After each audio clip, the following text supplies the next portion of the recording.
not look out and mention examples of all the forms of slavery I see in the world around me and declare freedom there? What about in here, and what about up here? Am I allowing myself to be kept slave to things in my own life? And I am. I struggle with these things every day, if I'm honest.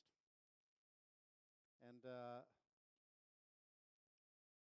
if you're taking notes, I want today, the title of this message is Of Racing Rats, Crazed Pigs, and Scapegoats. Say it again, in case you didn't write it down the first time. Of racing rats, crazed pigs, and scapegoats. It's a barnyard extravaganza.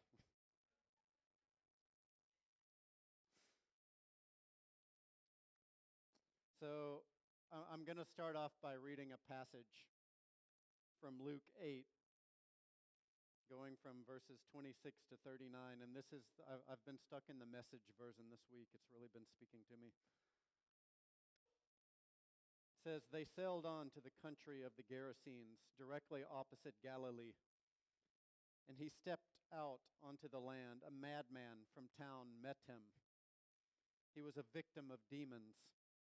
He hadn't worn clothes for a long time, nor lived at home. He lived in the cemetery. When he saw Jesus, he screamed, fell before him, and howled, "What business do you have messing with me? You're Jesus, Son of the high God, but don't give me a hard time." The man said this because Jesus had started to order the unclean spirit out of him. Time after time, the demon threw the man into convulsions. He had been placed under constant guard and tied with chains and shackles, but crazed and driven wild by the demon, he would shatter the bonds.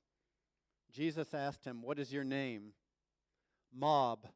My name is Mob," he said, because many demons afflicted him.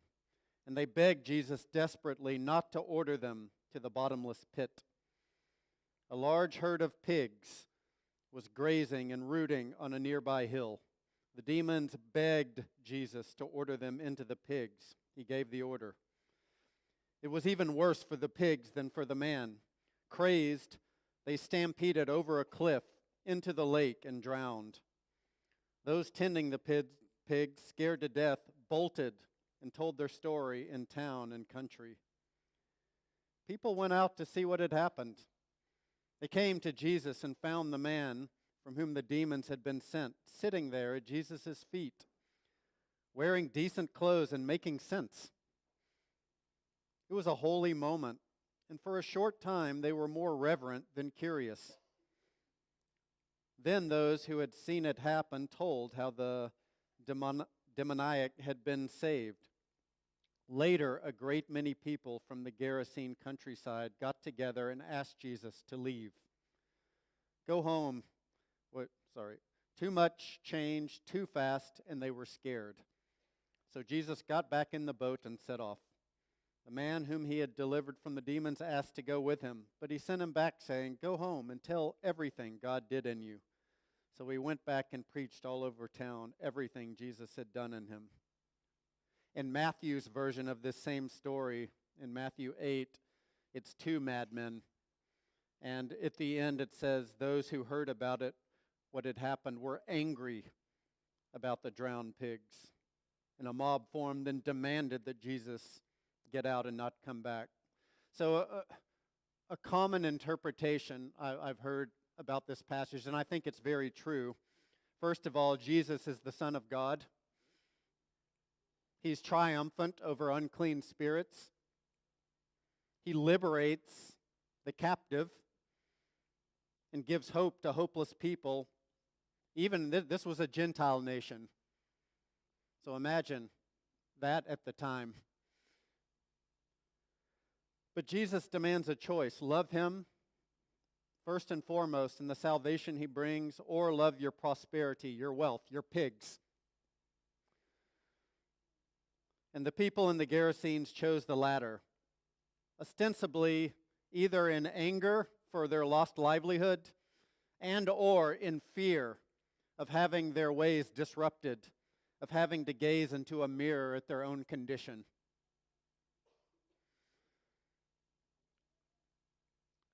So I think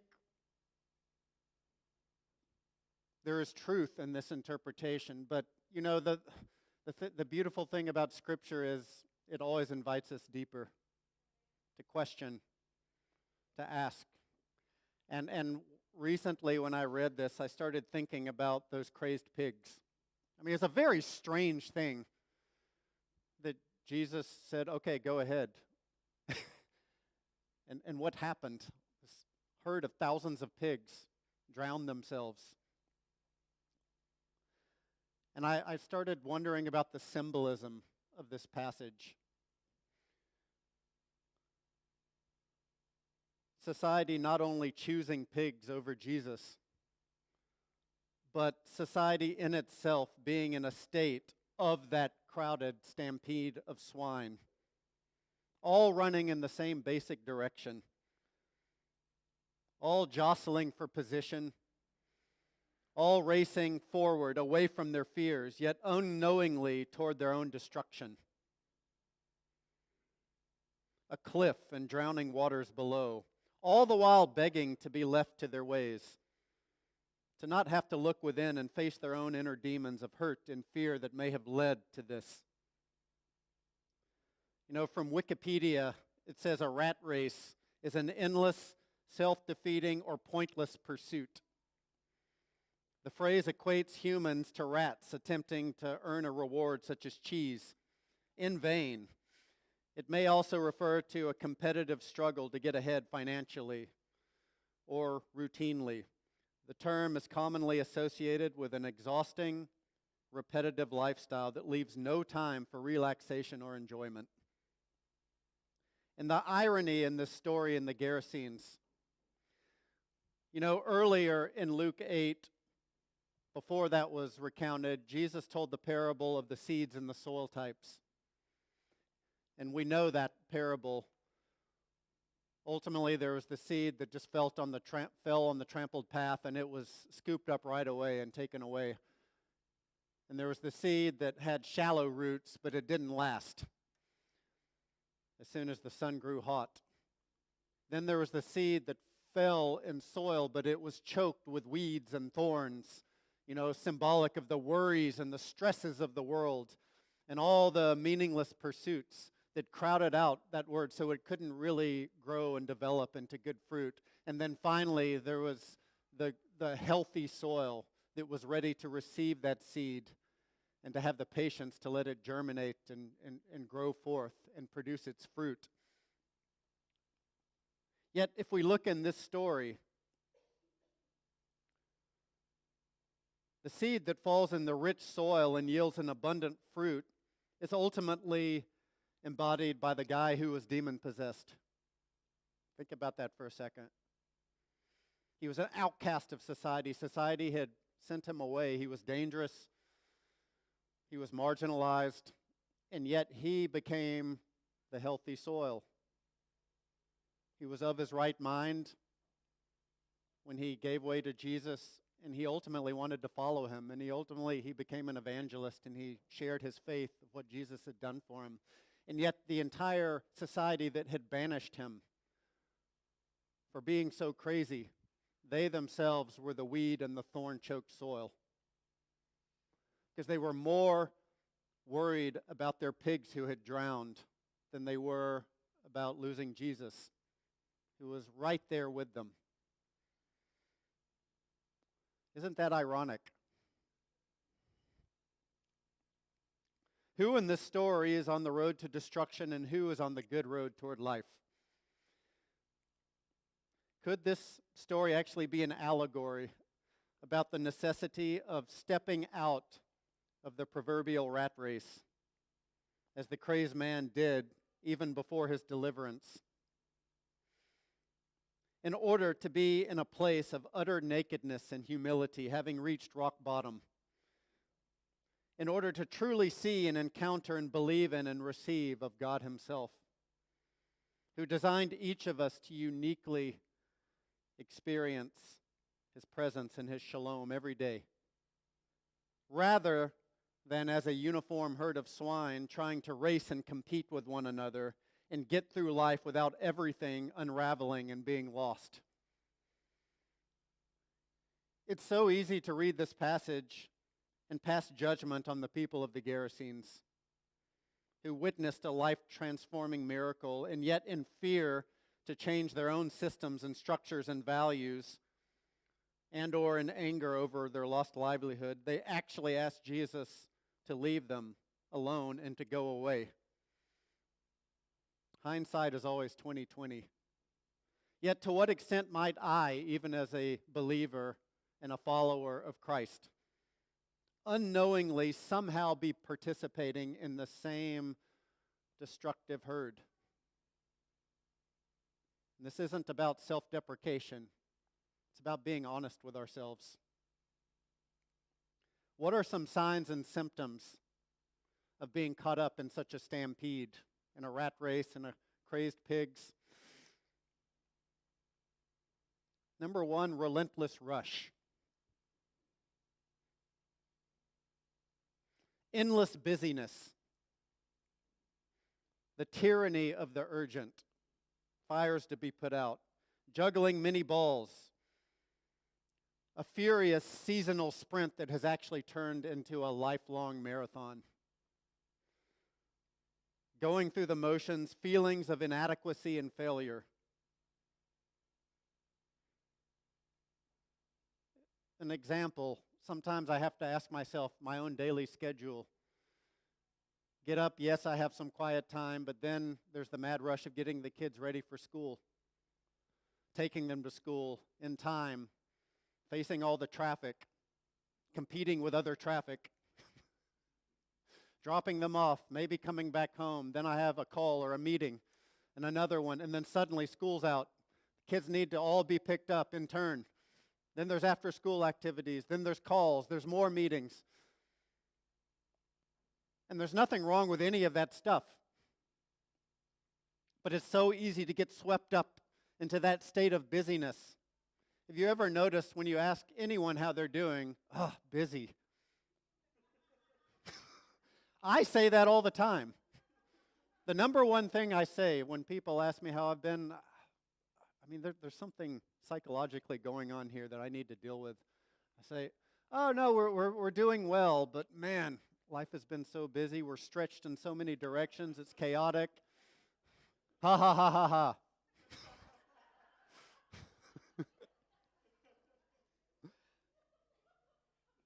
But it's actually disturbing. What is the invitation in the middle of all of this?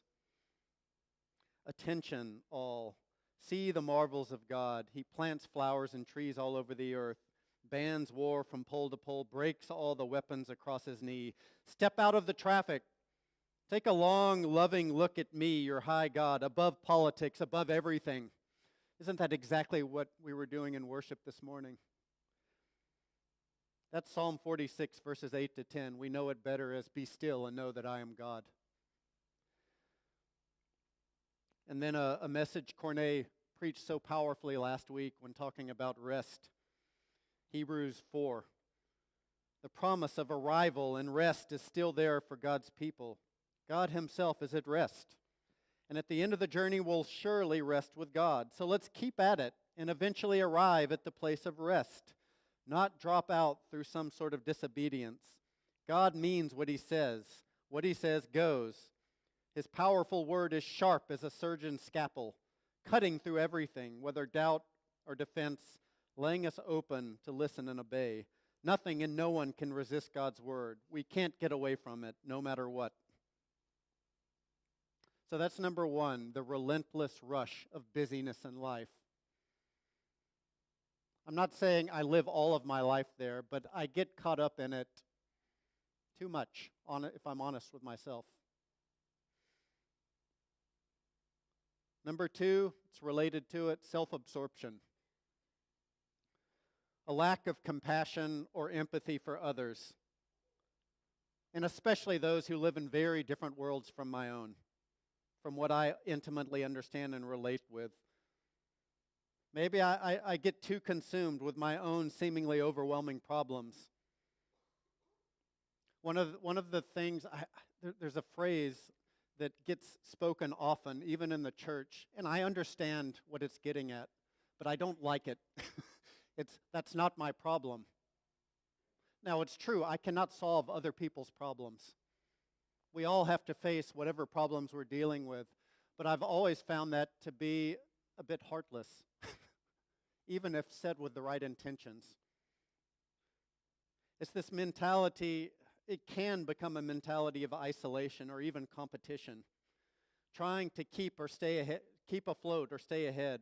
It even includes the fight or flight response, perpetual panic, a survival mentality, defensive mode, or maybe felt paralysis, seeing and assuming and focusing on the worst in others. An example is road rage.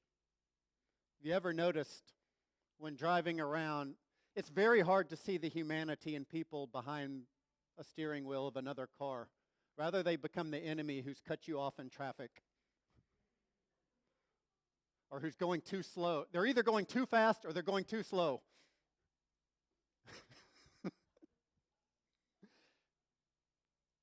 I believe that's actually a demonic spirit that we don't even think about.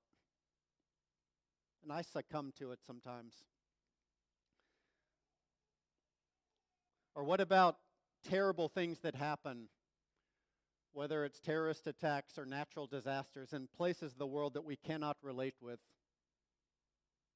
And so it's hard, especially if it's a place that's regularly beset by violence, like Syria or Beirut. Sometimes it's hard to empathize, really empathize, because our minds have become so dulled to the regularity of violence or disasters, and it's just too much to comprehend. But again, even if, I haven't lived there, I can't intimately relate, but it is still somehow a form of self-absorption. The invitation in the middle of all of this, 2 Corinthians 1, 3-5, he comes alongside us when we go through hard times, and before you know it, he brings us alongside someone else who is going through hard times, so that we can be there for that person, just as God was there for us. We have plenty of hard times that come from following the Messiah, but no more so than the good times of his healing comfort. We get a full measure of that too. He comforts us so that we can comfort others with the comfort we have received. That is a beautiful picture of solidarity. No, I can't solve your problems, but I can seek to feel them and to empathize and to be with you in spirit. It's hard to do that if I'm so busy in a rat race, caught up in this and that, and all my relentless rushing around. So, the relentless rush, self-absorption. Number 3, the goal to control. An end goal of controlling outcomes in our daily situations, to feel like we've succeeded, to establish order and get what we want. Maybe examples might include me trying to force one or more of my children to behave in a certain way. I find myself doing that a lot. Say you're sorry. Now. I think that came out of my mouth 2 days ago. Or, in a very different sense, making sales to sustain my business.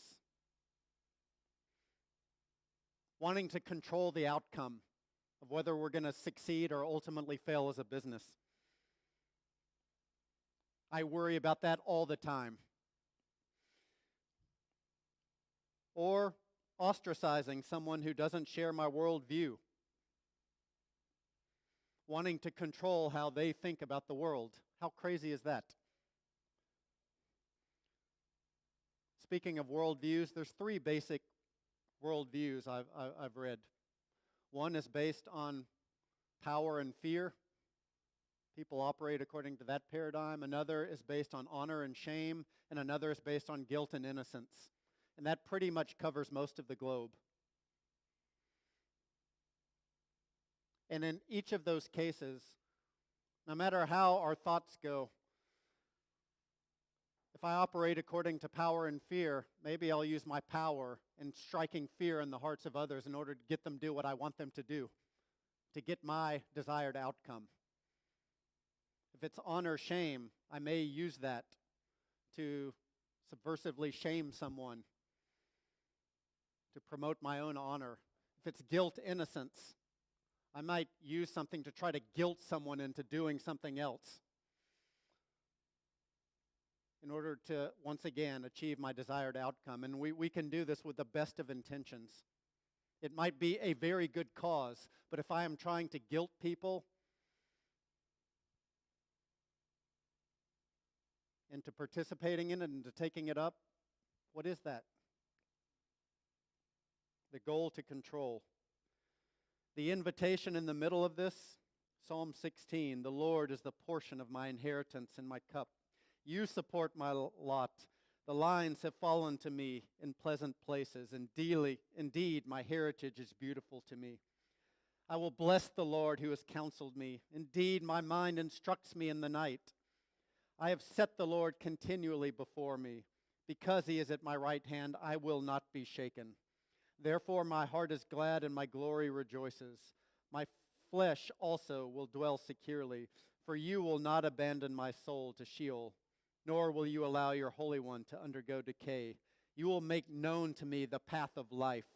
In your presence is fullness of joy. In your right hand there are pleasures forever. That helps me just to bask in that verse. It helps me to let go of the need to control things and realize that my life really is, it's not just a cliche. My life is in God's hands. And as we were worshiping this morning, am I really willing to let go of all the burdens, as Jen so powerfully ministered, that I was not meant to bear? Let them go and be confident that my life is in God's hands, that he's leading me on the path to life. The final, number 4 thing I want to talk about is a sign that we may be caught up in that stampede of pigs or in the rat race. Something called scapegoating. Blaming other people, other groups, other categories of people for our societal problems. A feeling of self-righteous superiority. Self-justification. Betterness and bitterness. Bitterness than others and bitterness toward others. Seemingly associated with the fiercely divisive political and religious spirits. Examples: blaming a political party or liberals or conservatives for society's problems. Blaming other races or ethnicities or immigrants, an explosive political issue in our world everywhere. But let me tell you, that game leads to nothing but destruction. No matter how justified we might think we are in the midst of doing that.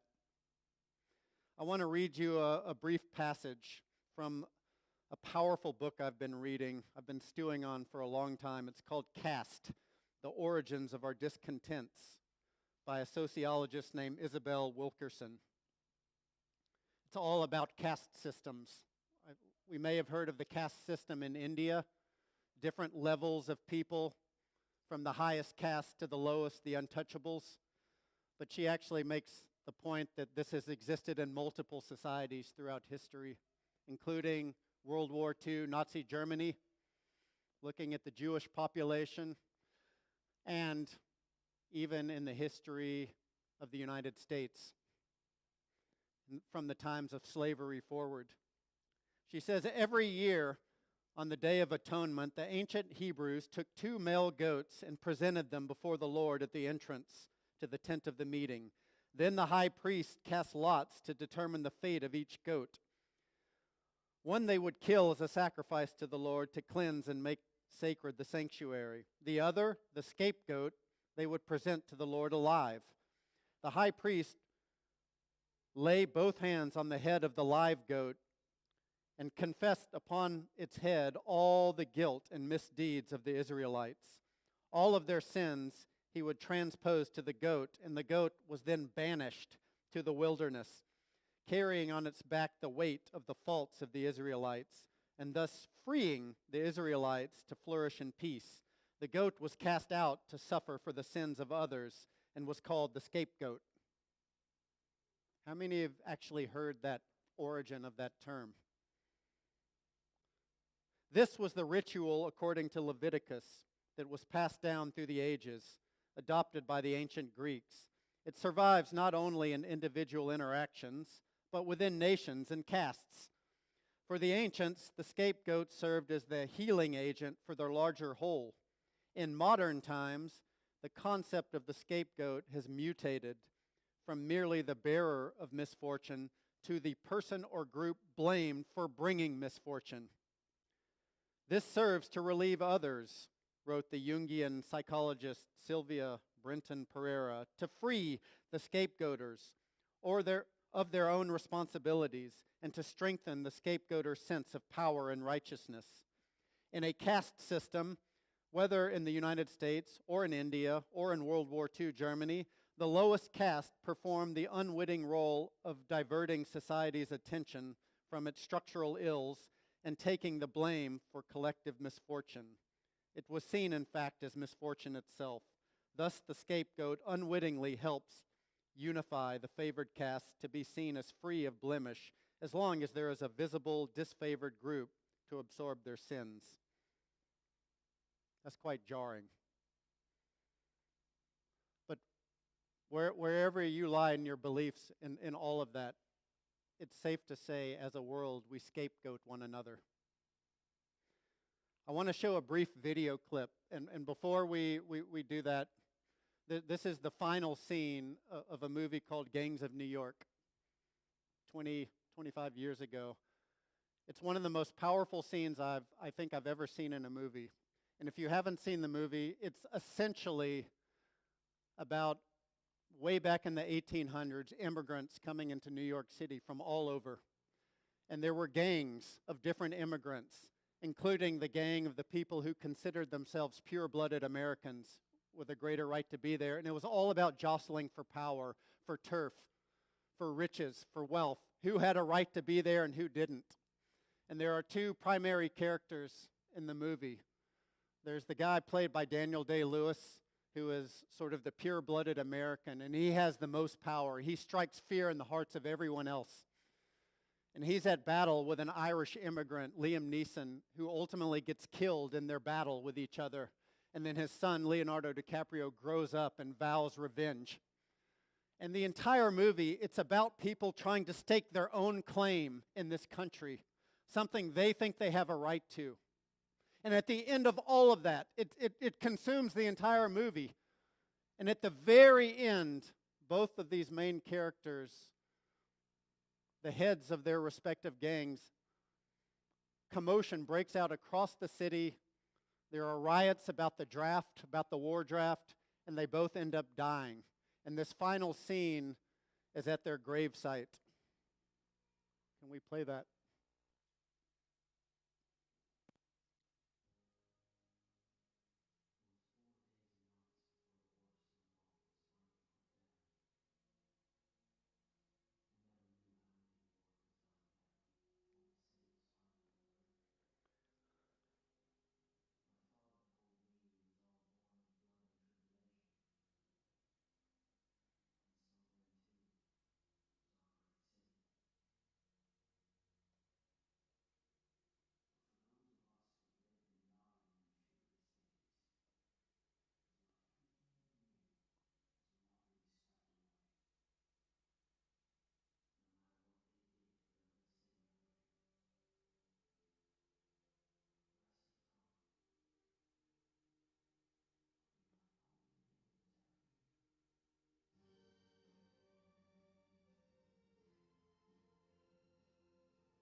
You see,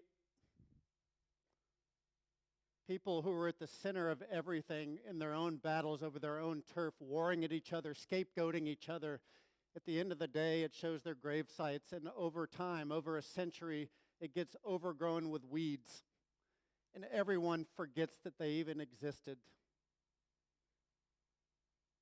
That should be very humbling for any of us as to how we spend our lives.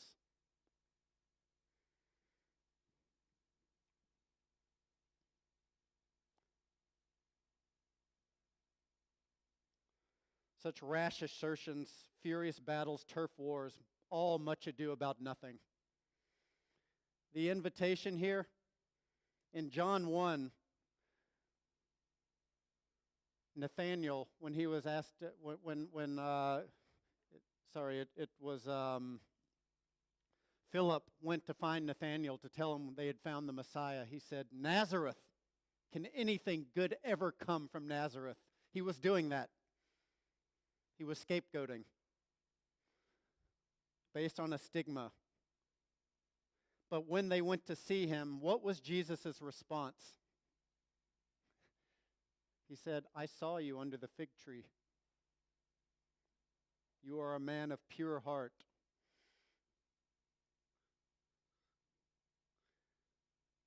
No hidden motive. And obviously, Nathanael had been doing something intensely personal and intimate with God under the fig tree. And Jesus was saying, I saw you in that moment of intimacy. And then Nathanael says, my Lord and my King. And Jesus says, you think because I saw you under the fig tree that that's good? You're going to see far more than that. You're going to see an open heaven. But what that open heaven would look like, it wasn't just a ladder going up into the sky with angels ascending and descending. That was symbolic language. An open heaven meant utterly destroying societal stereotypes and extending a hand to the marginalized. Those were the people Jesus hung out with. That was the journey Nathanael was going to be on that would ultimately transform him. So all of these things, the relentless rush, the self-absorption, the goal to control, the scapegoating, and endless futile battles with others, and their resulting fruits of depression, anger, felt supremacy, violence, manipulation, escapist behaviors, are these not at the root of many generational curses that we unknowingly, unwittingly pass on to our own children without even being aware of it, simply because they observe and bear the brunt of how we live our daily lives? Please hear me. I'm not bringing fire and brimstone today, but this should be a humbling moment. To what extent am I myself participating in that stampede? So how do we heal of this? We've heard this verse so many times lately. Are you tired, worn out, burned out on religion? Come to me. Get away with me, and you'll recover your life. I'll show you how to take a real rest. Walk with me and work with me. Watch how I do it. Learn the unforced rhythms of grace. I won't lay anything heavy or ill-fitting on you. Keep company with me, and you'll learn to live freely and lightly.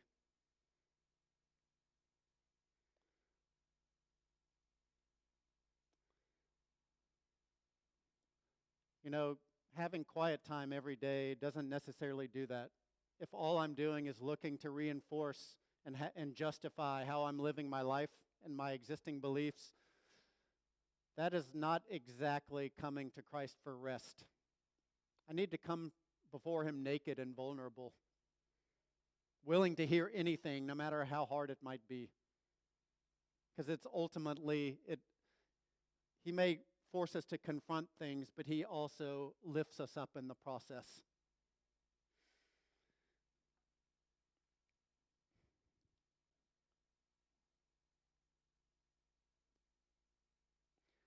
So it becomes necessary as a lifestyle.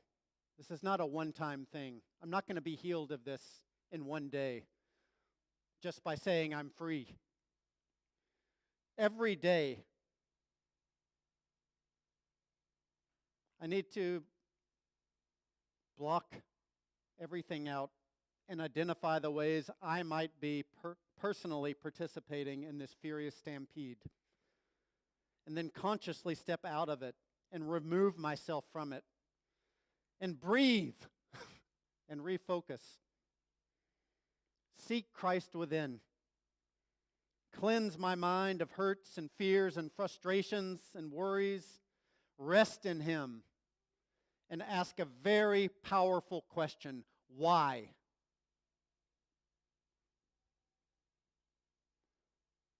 In order to regain fresh perspective on life. This is maybe one of the most profound questions we can ever ask ourselves. Why do I get out of bed in the morning?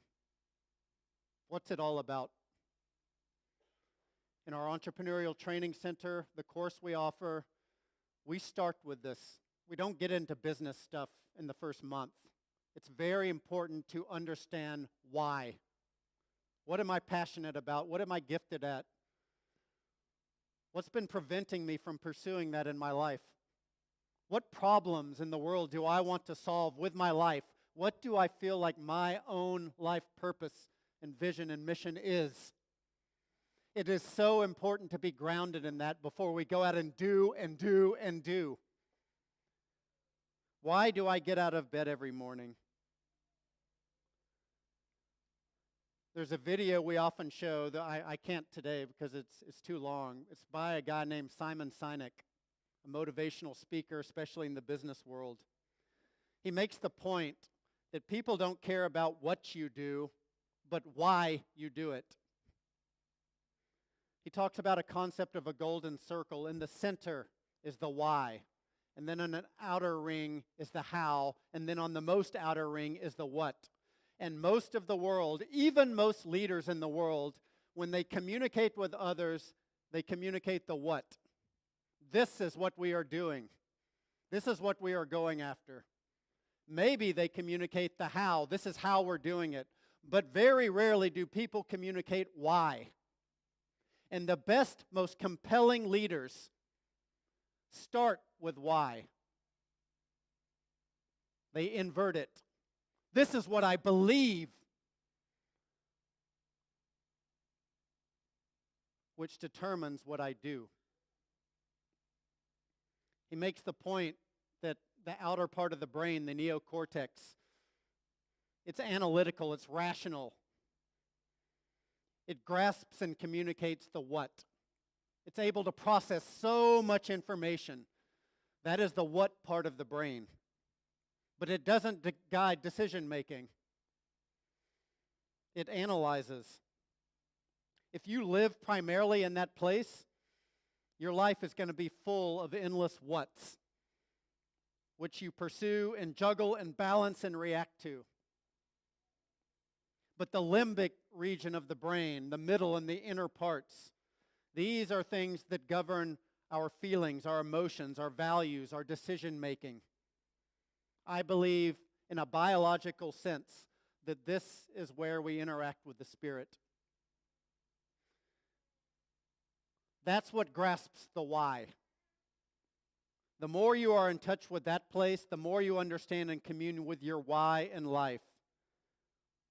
And that provides the fuel needed to compel and propel your what. He gives the example of Martin Luther King. This was back in the 60s. There was no internet. Hard to believe. There were no cell phones. People actually still communicated by letter. How in the world did he get 250,000 people to show up on the National Mall in Washington, D.C.? How did that happen? He couldn't post it on Facebook and make a general call. And he makes the point that it was precisely because Martin Luther King communicated the why. I have a dream. We all know that speech. That was the why of his life. That was the why of the civil rights movement. And people heard that, and it resonated in their beings, and they wanted to be a part of something. And so they made the trip, hours, days, to get there, to be a part of something far greater than themselves. He communicated. He started with why. And the actual event became the what. But if he had started just by saying, hey, we're going to get together and we're going to talk about my 12-point plan for a better country, no one would have come. No one cares about 12-point plans. People respond to why, and we ourselves respond to our why, and it is so important to get in touch with that why, because that's what's going to get me to step out of the rat race and to reevaluate everything I do every day and find meaning in it. So that it's not just empty repetition of everything I'm going through every single day, but I actually know why I'm doing it. Or otherwise, maybe I shouldn't be doing it and I need to question it if it doesn't line up with my why. And there's another video of a guy named Adam Leipzig we also often show.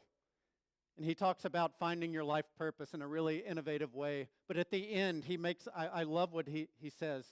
You ever notice the first thing people ask you when you meet them, what do you do? As if my entire life is defined by what I do. And if, based on what is about to come out of my mouth, he's either going to be impressed or not so impressed. Maybe decide to talk with me or not to talk with me. Why do we ask each other that? Why is that the first question? Why don't we ask, why do you do what you do? And he makes the point that the next time someone asks you, what do you do? Think about the why and communicate that first. If you are a children's book writer, and maybe your why is you want to give children awesome dreams at night through your writing, rather than saying, well, I write children's books, say, I give children awesome dreams. How do you do that? Well, I write compelling, imaginative stories that give them those dreams. It's bedtime stories. You see, it's just a simple switch. What do you do? Oh, I coach entrepreneurs. Versus, what do you do? I help other people get their greatest work into the world. Oh, how do you do that? I coach entrepreneurs and help them do that. It's a simple switch. As a rule of thumb, when you start asking why, ask why 5 times, at least. If you think you've gotten to the base, keep asking why.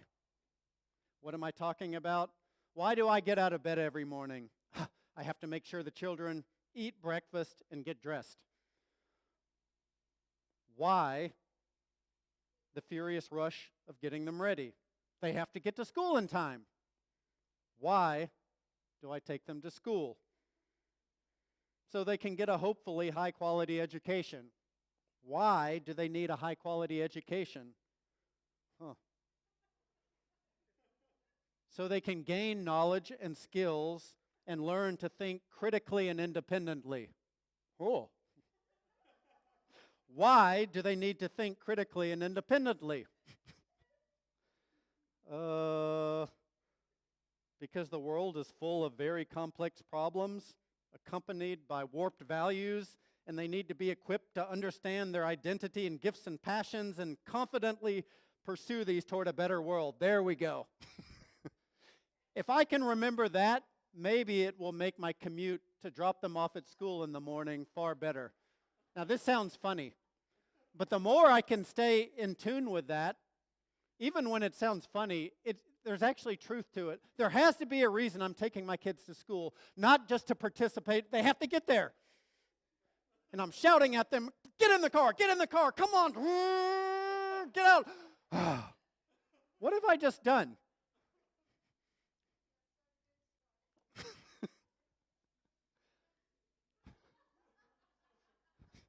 I'm glad I'm not just preaching to myself.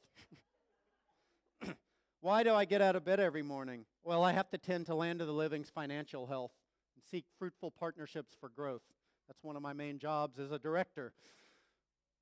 Why financial health and partnerships? So we will be a sustainable business which can keep growing, and so I can earn a livelihood for my own family.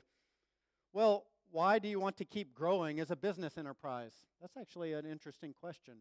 There's an automatic assumption that every organization needs to keep growing and get bigger and bigger and bigger. Why? Do we ever stop to ask ourselves? Well, in my case, so we can directly impact more communities, employ more youth, bring together more stakeholders for a cleaner city. That's a pretty good why. Why a cleaner city? Why more youth employed? Well, we need to restore environmental stewardship in a sense of knowledge and skills and empowerment and opportunity among marginalized youth. Why stewardship and empowered opportunity? Because I believe every human being under the sun is created in God's image and has the right to the opportunity to thrive in life and has the responsibility to cultivate and nurture and grow the world God has given us to collectively care for. That is getting at something. If I stay in touch with that why, perhaps it makes it a little easier when I am stressing out at the end of the month and having to pay overhead costs when we don't have the money to do so. Why? Ask and the gift is yours. Seek and you'll discover. Knock and the door will be open for you.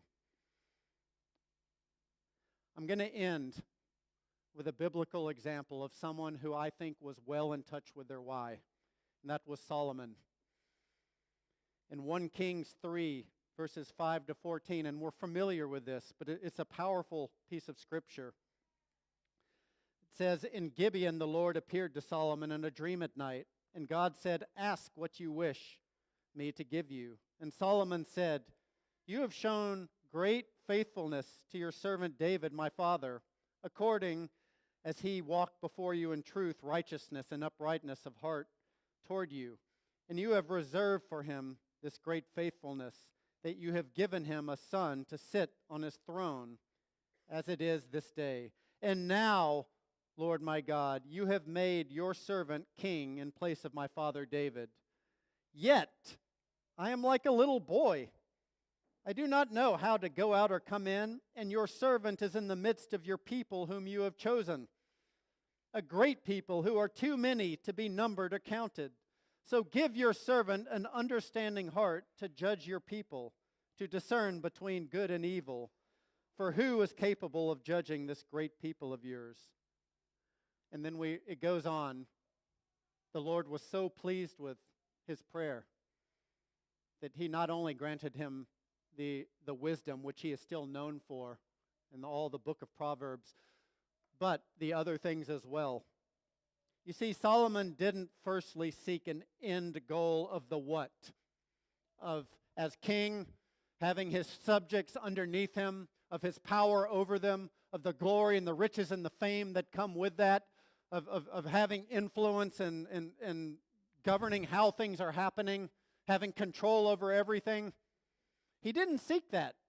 The first thing he sought was his why. To discern and live in godly wisdom. To use this to discern between right and wrong. And then to administer that gift to his people, to his nation that he was the head over. And ultimately to create conditions for a righteous and just land where everyone could flourish. That dream, that was his why, and that's what he asked for from the Lord.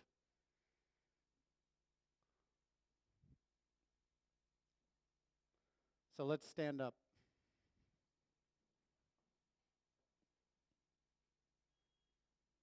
Just close your eyes.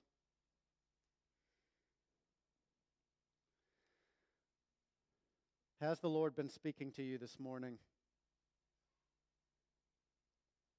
As disturbing as the image is, that stampede of crazed pigs furiously rushing forward and drowning themselves, maybe some of you actually feel like you've been caught up in that to some extent, or the rat race,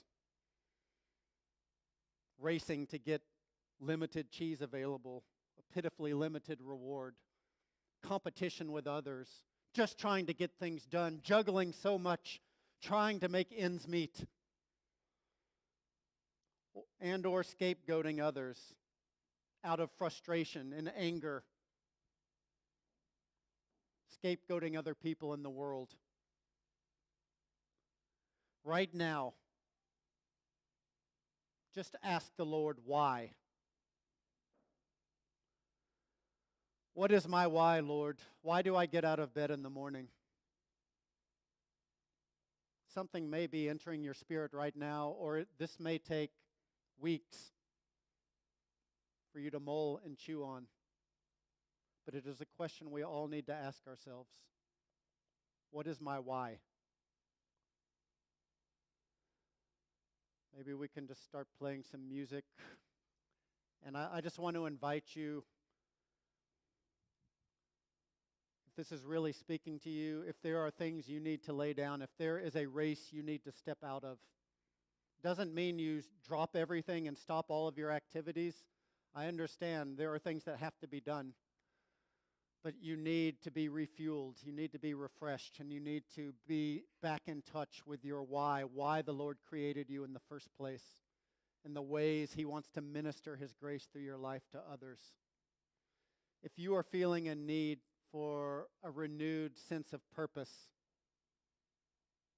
and peace and refreshment, I want to invite you to come to the front during this ministry time and just lay it all before the Lord. I don't care how many times you may have already done this.